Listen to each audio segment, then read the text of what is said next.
The White House is warning that a Russian attack on Ukraine could begin any day. After a huge buildup of Russian troops near the Ukrainian border, American officials say Moscow now has the capability to conduct a major military operation, possibly beginning with an air assault. Moscow has practically encircled its smaller neighbor with close to 130,000 troops, but maintains no invasion is being planned. Meanwhile, diplomatic efforts intensified today to avoid war, with President Biden hosting a call of world leaders, including Boris Johnson, who said he feared for the security of Europe if there's a conflict. All British nationals are now being advised to leave Ukraine. Our North America editor Sarah Smith has the very latest. The Russians are not trying to camouflage these military exercises their troops are conducting in Belarus, near the Ukrainian border. These pictures were provided by the Russian Defense Ministry. Has Vladimir Putin decided to order these troops into Ukraine? The US say they simply don't know, but they believe he is in a position to do so. So they are escalating warnings military action could be imminent, possibly within days. Now, we can't pinpoint the day at this point, and we can't pinpoint the hour, but what we can say is that there is a credible prospect that a Russian military action would take place even before the end of the Olympics. Boris Johnson and other European leaders joined a call convened by President Biden this evening, along with NATO chief Jens Stoltenberg. Johnson urging allies to have ready punishing economic sanctions against Russia.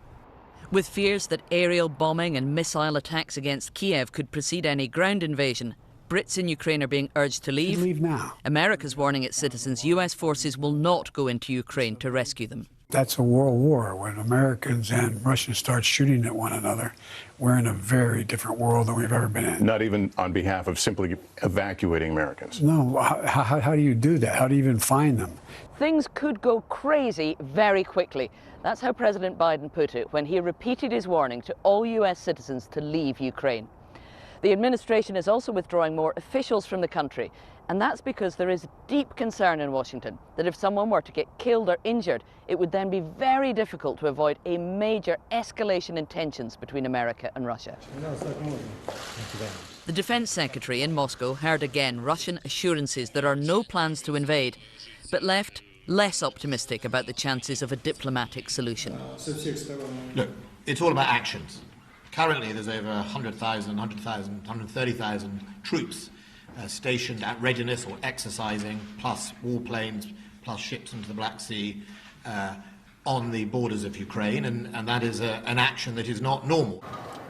US forces are already being deployed to Poland and Romania to bolster those NATO allies on Ukraine's border, with an additional 3,000 troops being announced tonight. As the White House warns, a conflict they think could begin any day now would bring enormous human cost. The US are being remarkably frank about sharing the intelligence that they've gathered and also about what they simply don't know, whether President Putin has actually decided to invade Ukraine. And the reason that such dire warnings are emanating from here is not just to try to deter Russia, but also to galvanise and unite European allies as well. But the White House has not completely given up the hope of a diplomatic solution. President Biden is planning to talk to President Putin on the phone tomorrow. Sarah, thank you for that. Sarah Smith there at the White House.